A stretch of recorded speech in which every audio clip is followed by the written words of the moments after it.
Hello everyone.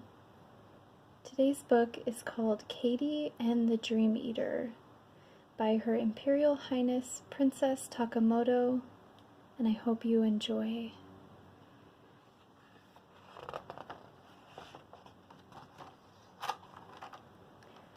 Far, far away, beyond the rainbow and above the clouds, there is a land where all the fantastic creatures live. Unicorns, dragons, and many, many others. Here too live the Baku, the shy creatures that eat up bad dreams. Every night the Baku go forth into the world in great numbers to make sure that everyone has a good night's sleep. One day, much like any other, a baby Baku sat waiting for his mother and father to come home. Fighting and eating nightmares is very dangerous, and so they had to leave him behind. But he was a brave little Baku, and he wished he could go out and fight bad dreams too.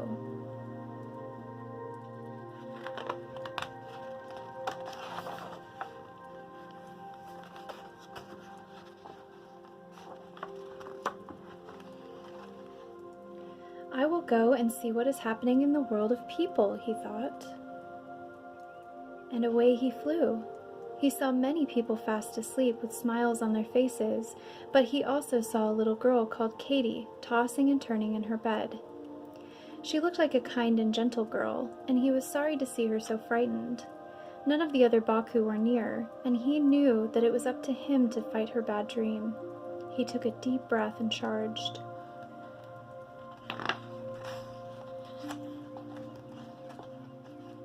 Katie was terrified by her bad dream. As she ran away, she could feel its breath. It was just about to catch her, when suddenly she saw a Baku in her dream. The brave little Baku attacked the bad dream. But the dream monster was very big. Katie saw it raise its head and prepare to strike. "No!" she shouted. "Leave him alone!" Katie threw herself at the monster. She tweaked its nose. Then she started to tickle it. The monster began to giggle and it turned bright red. No one had ever tickled it before. It wriggled and squirmed and roared with laughter. "Quick!" said Katie to the Baku. "We must run away before it stops laughing."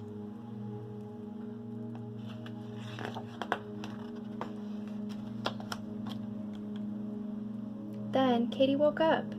She picked up her favorite teddy and gave it a hug. She was very tired, but happy to be in her own bed. She looked around her room. "Oh!" she gasped, and her eyes opened wide. The baby Baku was standing beside her, sucking his nose. "You can't be here. You should be on the other side of my dream."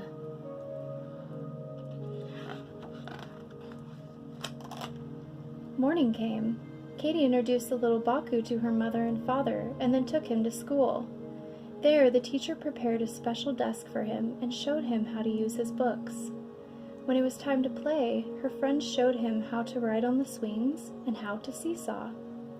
Together they watched a naughty boy called Peter chase a cat up a tree and throw stones at the birds.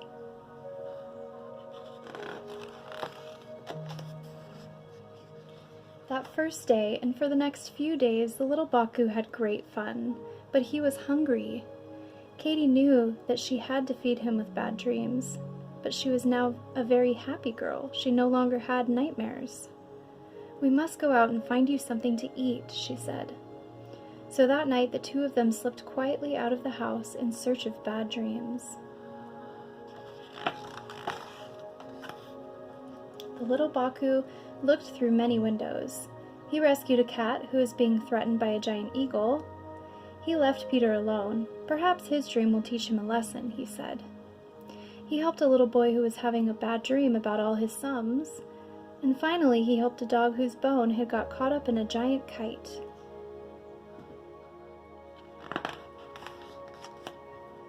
The next day, Katie had an idea. "I'll take you to the hospital today," she said. "There are lots of sad children in there. Perhaps you can help them." So after school, they went to the hospital. Katie introduced the little Baku to the doctors and nurses. Then she said to him, "I'll wait for you at home. When you've had enough to eat, please hurry back." But many days passed, many weeks passed, and the Baku did not come home.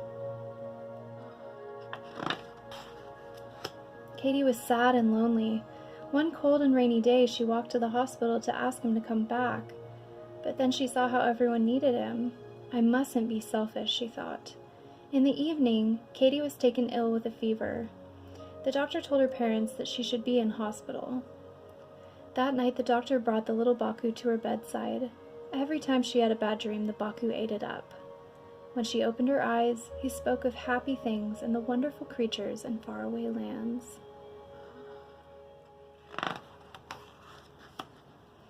Then one day, Katie had a very bad dream. The little Baku tried to eat it, but the ferocious dream monster attacked him. The brave little Baku threw himself at the beast, but he wasn't strong enough. As she slept, Katie saw the Baku being chased by her nightmare.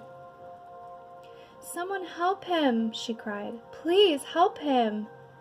Then suddenly 2 big Baku appeared out of the clouds and swallowed up the terrible monster in a flash. The baby Baku cuddled up to his mother. The father Baku thanked Katie for looking after their son.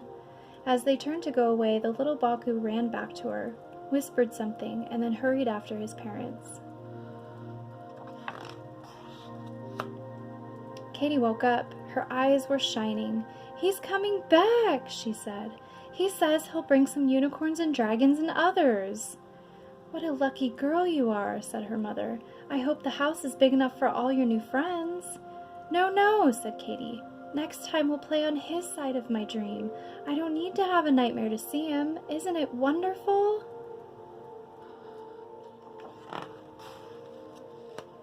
My Friend the Baku by Katie. The end.